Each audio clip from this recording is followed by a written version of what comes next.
Hello and welcome everyone. मी भारत धुमोने एफसीबीटीच्या online प्लॅटफॉर्मवर आपणा सर्वांचे स्वागत करतो.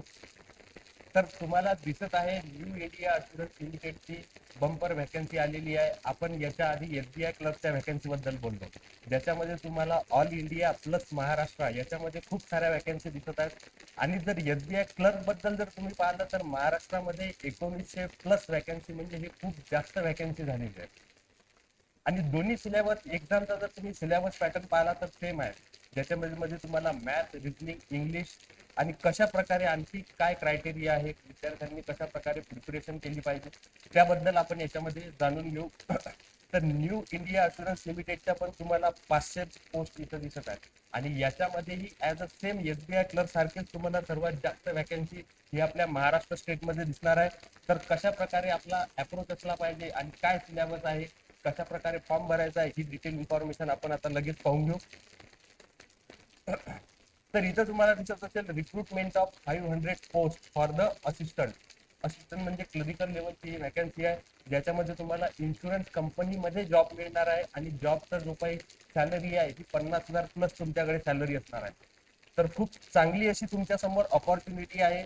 दिवसेंदिवस बँकिंगच्या ज्या जागा आहेत त्या येतच आहेत, सिलेबस पॅटर्न तोच आहे, फक्त वेळ आहे की ती आपल्या अभ्यास करण्याची. आता याच्यामध्ये पहा, सर्वात आधी तुम्हाला दिसत आहे रिक्रुटमेंट ऑफ 500 पोस्ट. याच्यामध्ये जर तुम्ही बघितलं तर सर्वात जास्त ज्या व्हॅकन्सी आहेत इथं स्टेटचे नावं दिलेले आहेत आणि इकडे सगळ्या नंबर ऑफ व्हॅकन्सी दिलेल्या आहेत, किती व्हॅकन्सी आहेत ते. आता आपण सर्वात आधी पाहू की महाराष्ट्रामध्ये व्हॅकन्सी किती आहेत. जिथं तुम्हाला आकडा दिसत असेल, बाकी ठिकाणी 10, 2, 6 ह्या अशा टाईपमध्ये व्हॅकन्सी आहेत. हरियाणा नंतर इकडे गुजरातमध्ये तुम्हाला 50 व्हॅकन्सी आहेत. त्याच्यानंतर महाराष्ट्र स्टेटमध्ये तुम्हाला 105 105 सर्वात जास्त व्हॅकन्सी 500 पैकी, म्हणजे जवळपास 20% व्हॅकन्सी ह्या महाराष्ट्रामध्ये आहेत. जेवढ्या टोटल व्हॅकन्सी आल्या आहेत त्याच्यामधल्या महाराष्ट्रामध्ये 500 सॉरी 105 ह्या व्हॅकन्सी आहेत. व्हॅकन्सी नंतर आपण आणखी समोर जाऊ. त्याच्यामध्ये तुम्हाला कधीपासून फॉर्म भरायचा आहे, फॉर्म भरायच्या सेम आहेत. एसबीआय क्लर्कची डेट पण आजपासूनच 17 पासून सुरू झालेली आहे. त्यासारखं सिमिलर याच्यामध्ये आहे, आजपासूनच तुम्हाला फॉर्म भरता येईल. आणि लास्ट डेट आहे याची 1/1/2025, म्हणजे तुमच्याजवळ फक्त 13 ते 14 दिवस आहेत हा फॉर्म फिल करण्यासाठी. एसबीआय साठी डेट थोडी एक्सटेंड आहे, पण या फॉर्म साठी तुमच्याकडे फक्त 13 दिवस आहेत, ज्याच्यामध्ये तुमची 2 टायर मध्ये एक्झाम होणार आहे, टायर 1 आणि टायर 2, म्हणजे प्रिलिम्स आणि मेन्स. प्रिलिम्स साठी तुम्ही जर तारीख पाहताल तर तुम्हाला या पेपरमध्ये तुम्हाला ही एक चांगली गोष्ट मेन्शन केलेली आहे की तुम्हाला डायरेक्ट प्रिलिम्सची डेट माहिती आहे. म्हणजे त्यानुसार तुमचा प्लॅन असू शकतो, त्यानुसार तुमचा रोडमॅप असू शकतो, तुम्ही बनवू शकता. 27 तारखेला तुमची प्री राहील, त्याच्यानंतर मेन्स एक्झाम आहे, मेन्स एक्झाम राहील तुमची 2 तारखेला. प्रिलिम्स आणि मेन्स मध्येही किती दिवसांचा गॅप आहे तुम्ही इथं पाहू शकता. तुम्हाला साधारणतः 1 महिना तिथं मिळत आहे. तर दोन्हीही तारखा तुम्हाला माहित आहे. डाउनलोड फॉर कॉल लेटर, तुमची एक्झाम डेटच्या 1 वीक आधी तुमचे कॉल लेटर येऊन जातील. फॉर्म साठी अप्लाय करण्यासाठी तुम्हाला newindia.co.in या वेबसाईटवर जाऊन तुम्हाला फॉर्म फिल करायचा आहे. त्यानंतर आणखी काय इन्फॉर्मेशन आहे ते आपण डिटेल पाहून घेऊ. एलिजिबिलिटी क्रायटेरियामध्ये दिलेला आहे की any graduate. Eligibility criteria as the basic criteria for the applying for the post, ज्याच्यामध्ये तुम्हाला कुठल्याही ग्रॅज्युएट इथं अप्लाय करू शकतो. ग्रॅज्युएशन तुमचं इथं गरजेचं आहे. नंतर nationality candidate recruitment for the company must be either citizen of India, Nepal, Bhutan इथले जे आहेत हे विद्यार्थी तिथं अप्लाय करू शकतात. एज क्रायटेरिया जसं आपण एसबीआय बद्दल पाहिला होता तसाच इथं मिनिमम एज आहे तुमचं 21 वर्ष मिनिमम एज असलं पाहिजे. आणि मॅक्झिमम एज दिलेलं आहे 30 वर्ष. 21 ते 30 या वयोगटातले विद्यार्थी इथं फॉर्म अप्लाय करू शकतात. आणि जे तुमचं वय पकडलं गेलेलं आहे ते या तारखेनुसार पकडलं गेलेलं आहे 1/12/2024. Candidate must have been born not earlier than 2/12/1994 आधीचा तुमचा जन्म नसावा आणि 1/12/2003 नंतरचा तुमचा जन्म नसावा. या 2 तारखेच्या मधामध्ये म्हणजे 1994 ते 2003 याच्यामध्ये ज्या विद्यार्थ्यांचा जन्म झालेला आहे ते विद्यार्थी या फॉर्म साठी अप्लाय करू शकतात. एज रिलॅक्सेशन प्रत्येक कॅटेगरीसाठी इथं दिलेला आहे. SC ST साठी 5 इयर्स आहे, नंतर ओबीसी साठी 3 इयर्स आहे. नंतर पर्सन्स विथ बेंचमार्क डिसॅबिलिटी म्हणजे जे विद्यार्थी हँडिकॅप आहेत अशा विद्यार्थ्यांसाठी 10 वर्षांचा आहे, ज्याच्यामध्ये तुम्हाला 40% क्रायटेरिया राहतो. तुमच्याकडे जे सर्टिफिकेट राहते डिसॅबिलिटीचं हे 40% असायला हवं. त्याच्यापेक्षा जर कमी असलं तर तुम्हाला स्क्राईबची जी फॅसिलिटी आहे ही मिळत नाही. जर 40%च्या वर जर तुमच्याकडे असेल ते सर्टिफिकेट तर तुम्ही रायटर म्हणून अदर व्यक्तीसोबत नेऊ शकता. एक सर्व्हिसमॅनसाठी 3 इयर प्लस आणि मॅक्झिमम किती 45 इयर पर्यंत दिले आहे. नंतर विडोज, त्याच्यानंतर डिवॉर्स व्यक्ती, woman legally separated from their husband यांच्यासाठी 5 वर्षांचा दिलेला आहे एज रिलॅक्सेशन. नंतर existing employed in the new India assurance, याच्या आधी जर तुम्ही त्या कंपनीमध्ये काम करत असेल तर त्या व्यक्तींसाठी सुद्धा 5 वर्षाचा इथं एज रिलॅक्सेशन दिलेला आहे. त्यानंतर educational qualification, candidate must process the minimum qualification graduation in any discipline, कुठल्याही डिग्रीच्या स्ट्रीमचा व्यक्ती ज्याचं ग्रॅज्युएशन कम्प्लीट झालेला आहे तो या गोष्टीसाठी या फॉर्मसाठी एलिजिबल आहे. The candidate should have pass in English as, हे एक इथं मेन्शन केलेलं आहे. तुम्ही इंग्लिश हा सब्जेक्ट तुमची 10वी म्हणजे SSC, 12वी आणि इंटरमिडिएट ग्रॅज्युएशन यापैकी कुठल्याही एका याच्यामध्ये तुम्ही इंग्लिश हा सब्जेक्ट पास असायला हवेत.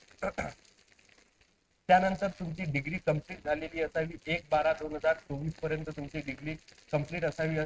त्याच्यानंतर जेव्हा या एक्झाम मध्ये प्रिलिम्स होते त्याच्यानंतर मेन्स होते. मेन्स झाल्यानंतर तुम्हाला तुमच्या लोकल लँग्वेज बद्दल इन्फॉर्मेशन असायला हवी.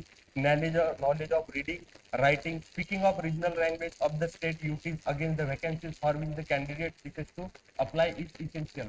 त्याच्यानंतर तुमची लोकल लँग्वेज टेस्ट होईल. जसं आपल्याकडे कोणती लोकल लँग्वेज आहे मराठी, तर याच्याबद्दल तुम्हाला जनरल इन्फॉर्मेशन असावी. ते कंपनी तुम्हाला सेंटर देईल, तिथं जाऊन त्या लोकल लँग्वेजवर तुमची टेस्ट होईल after your qualifying mains examination. उसके बाद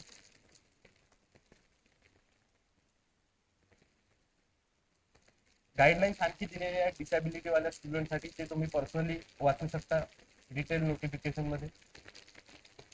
त्यानंतर प्री प्री एक्झाम, आणि आता मी तुम्हाला डेट सांगितली आहे प्री एक्झाम कधी होईल आणि मेन्स एक्झाम कधी होईल. सिलेक्शन प्रोसिजर कशा टाइप मध्ये होईल तर तुमची प्रिलिमिनरी जी एक्झाम आहे जी 100 मार्कांची एक्झाम होईल फ्री, ज्याच्यामध्ये तुम्हाला सेम सिलेबस आहे जो बँकिंगच्या एक्झामसाठी राहतो तो सिलेबस इथे आहे. जसं टेस्ट ऑफ इंग्लिश आहे तुम्हाला 30 क्वेश्चन 30 मार्क्ससाठी, टाइम आहे 20 मिनिट. त्यानंतर रिजनिंग आहे 35 क्वेश्चन 35 मार्क्ससाठी, टाइम आहे 20 minute. Test of numerical ability म्हणजे आपलं मॅथमॅटिक्स पॉईंट ज्याला आपण बोलतो 35 मार्क्ससाठी, 35 क्वेश्चन आणि टाइम आहे 20 मिनिट. असे तुम्हाला टोटल 60 मिनिटामध्ये 100 क्वेश्चन सॉल्व्ह करायचे आहे. त्यानुसार तुमची प्रॅक्टिस असली पाहिजे. 60 मिनिटामध्ये तुमचे 100 क्वेश्चन सॉल्व्ह झाले पाहिजे. हा झाला प्रिलिमचा सिलेबस जो जनरली सर्वच बँक एक्झामसाठी राहतो. त्यानंतर आहे टायर 2 म्हणजे मेन्स एक्झामिनेशन. मेन्स एक्झामिनेशन तुमची 2 तासाची मेन्स एक्झामिनेशन आहे 250 मार्क्ससाठी. याच्यामध्ये तुम्हाला प्रिलिमचे सब्जेक्ट आहेत जसं मॅथ आहे, रिजनिंग आहे आणि इंग्लिश आहे, हे 3 सब्जेक्ट आहेत. प्लस तुम्हाला कम्प्युटर नॉलेज त्याच्यामध्ये ऍड झालेला आहे आणि जनरल अवेअरनेस जे अदर बँक एक्झामच्या सर्व मेन्ससाठी राहतो तो सिलेबस इथे आहे. 40 question 50 मार्क्ससाठी, 40 question 50, 40 question 50, 40 question 50, 40 question 50, असे टोटल 200 क्वेश्चन आहेत तुमचे 250 मार्क्ससाठी. आणि टाइम तुम्हाला दिलेला आहे 120 मिनिट. 120 मिनिट टाइम दिलेला आहे. 2 तासामध्ये तुम्हाला 250 क्वेश्चन इथं सॉल्व्ह करायचे आहेत. त्यानंतर तुमची सिलेक्शन झाल्यानंतर मग तुमची जी लोकल लँग्वेज आहे ती टेस्ट होईल आणि मग तुमचं फायनल सिलेक्शन हे इथं दिलेलं आहे. रिजनल लँग्वेज टेस्ट, ही रिजनल लँग्वेज टेस्ट त्या एरियातल्या जर तुम्ही जर समजा तमिळनाडू स्टेटचे असाल, केरळचे असाल, नॉर्थ मधले असाल, साऊथ मधले असाल तर तिथली तुम्हाला लोकल लँग्वेज ही गरजेची आहे. त्या लोकल लँग्वेजवरून तुमची टेस्ट होईल.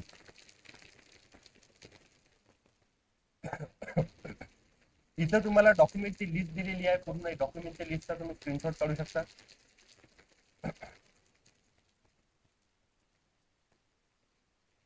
त्यानंतर आहे एक्झामिनेशन सेंटर.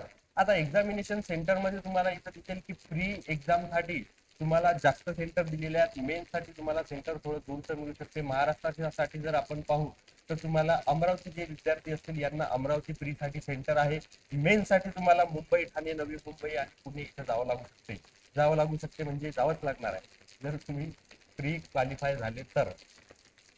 बाकी अदर आहेत, छत्रपती संभाजीनगर आहे, चंद्रपूर आहे, धुळे, जळगाव, कोल्हापूर, लातूर, मुंबई, नाशिक, पुणे, रत्नागिरी. फ्रीसाठी तुम्हाला जवळपासचं सेंटर मिळून जाईल.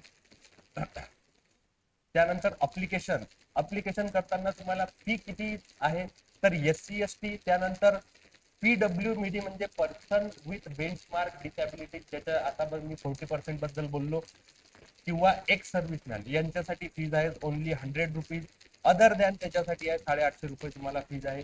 100 आणि 850. हाऊ टू अप्लाय कसं करायचं, तर आधी तुमचं रजिस्ट्रेशन करावं लागेल, नंतर पेमेंट करावं लागेल आणि तुमचे डॉक्युमेंट जे आहेत ते तिथं अपलोड करावं लागतील, जसं फोटोग्राफ आहे, सिग्नेचर आहे, लेफ्ट थंब इम्प्रेशन आहे आणि हँड रिटर्न डिक्लेरेशन पण तुम्हाला याच्यामध्ये नोटिफाईड केलेलं आहे. कशा प्रकारचं आहे हे इथं हँड रिटर्न डिक्लेरेशन आहे. अशाच प्रकारचं हँड रिटर्न डिक्लेरेशन मध्ये तुम्हाला इथं तुमचं नाव टाकायचं आहे आणि डिक्लेरेशन पण त्याच्यावर अपलोड करायचं आहे. अप्लिकेशन करण्यासाठी साईट तुम्हाला सांगितली आहे मी, IBPS साईट नाही आहे. साईट आहे तुम्हाला या साईटवर जावं लागणार आहे. कंपनीची साईट दिलेली आहे newindia.cooperative.in. या साईटवर जाऊन तुम्हाला अप्लाय करायचं आहे. पेमेंट तुम्ही ऑनलाईन मोडनी पेमेंट करू शकता. त्यानंतर गाईडलाईन्स दिलेल्या आहेत, तुमच्या फोटोग्राफची साईज काय असली पाहिजे, थंबची साईज काय असली पाहिजे आणि कुठकुठले डॉक्युमेंट तुम्हाला तिथं स्कॅन करायचे आहेत. तिथं 20 ते 50 KB पर्यंत असल्या पाहिजे, जे तुम्ही मोबाईलवर किंवा लॅपटॉपवर पण साईज त्याची कन्वर्ट करू शकता. तर ही झाली जनरल इन्फॉर्मेशन, ज्याच्यामध्ये आपण फॉर्म कसा भरायचा. आणि सिलेबसचा पॅटर्न जर तुम्ही पाहिला तर तोच पॅटर्न आहे जो तुम्हाला इकडे सर्व बँक एक्झामसाठी दिसत आहे. तर अशा प्रकारे तुम्हाला फॉर्म फिल करायचा आहे आणि सिलेबस पण तुम्हाला तोच आहे जो बँक एक्झाम मध्ये आहे. मॅथ आहे, रिजनिंग आहे, इंग्लिश आहे, प्लस मेन्स मध्ये तुम्हाला computer plus general awareness add झालेला आहे. तर तुम्हाला जर समजा प्रिपरेशन करायची असेल तर आपल्या क्लासला सुद्धा SPBT ला सबस्क्राईब करा. अशाच नवनवीन आणखी पोस्टसाठी तुम्हाला जर इन्फॉर्मेशन पाहिजे असेल तर तुम्ही क्लासवरचे व्हिडिओ पाहू शकता. व्हिडिओ तुम्हाला आवडला असेल तर नक्की लाईक करा, शेअर करा आणि सबस्क्राईब करा. Thank you very much.